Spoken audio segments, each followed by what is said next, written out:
Alors, donc, je m'appelle Benjamin Rougan, je suis agriculteur dans le Puy-de-Dôme, sur la commune d'Issac-la-Tourette, et j'ai 29 ans. Je suis installé depuis 2018, et là, cette année, c'est ma 5e récolte. Je suis producteur de production végétale, donc une partie production alimentation humaine et une partie production de semences. Donc c'est des semences, en fait je multiplie des graines pour les revendre aux autres agriculteurs les années d'après. Alors mon père, mon grand-père, mon arrière-grand-père est agriculteur, donc j'ai baigné dedans depuis tout petit. J'ai toujours voulu faire ça. Ouais. Par contre, je veux le faire à ma manière et ma façon de voir les choses. Ma façon de voir les choses, c'est-à-dire qu'on ne peut pas voir l'avenir de l'agriculture que par l'agrandissement. Il faut un équilibre entre le volume et la création de valeur. Donc c'est ce que j'essaie de mettre en place avec des cultures à valeur ajoutée et des cultures produits un peu plus en extensif.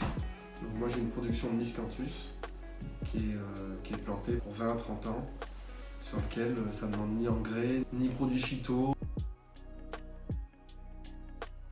Je dirais que c'est un épanouissement personnel déjà, beaucoup d'autonomie et apprendre à s'organiser, apprendre à faire ce qu'on veut aussi, c'est-à-dire que c'est moi qui pilote mon métier comme je l'entends. Alors j'ai des contraintes, que ce soit administratives, réglementaires ou techniques, mais au-delà de ça, c'est moi qui détermine ma vision à 5 ans, à 10 ans.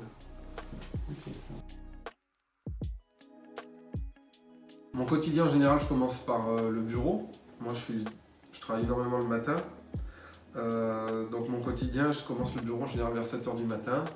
Je mets entre 1h et 2h de bureau le matin et après je vais soit dans les champs, soit en réunion, soit je vais ailleurs, ça dépend de ce qu'il y a à faire. Pour l'agriculture de manière générale? Alors j'ai un très bon espoir pour l'agriculture, à condition que l'agriculture soit rémunérée à sa juste valeur et qu'on trouve un équilibre entre l'équilibre de vie et l'équilibre avec le temps de travail. Voilà, c'est 2 facteurs clés pour moi de l'avenir de l'agriculture.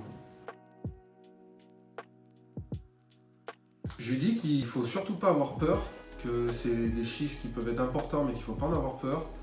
Par contre, la seule condition, c'est qu'il faut énormément se former. C'est pas parce qu'on a fait une école d'agriculture qu'on est formé, il faut sortir de son quotidien, aller voir à l'extérieur, discuter avec d'autres gens, aller voir d'autres filières, mais il faut vraiment se former et encore se former.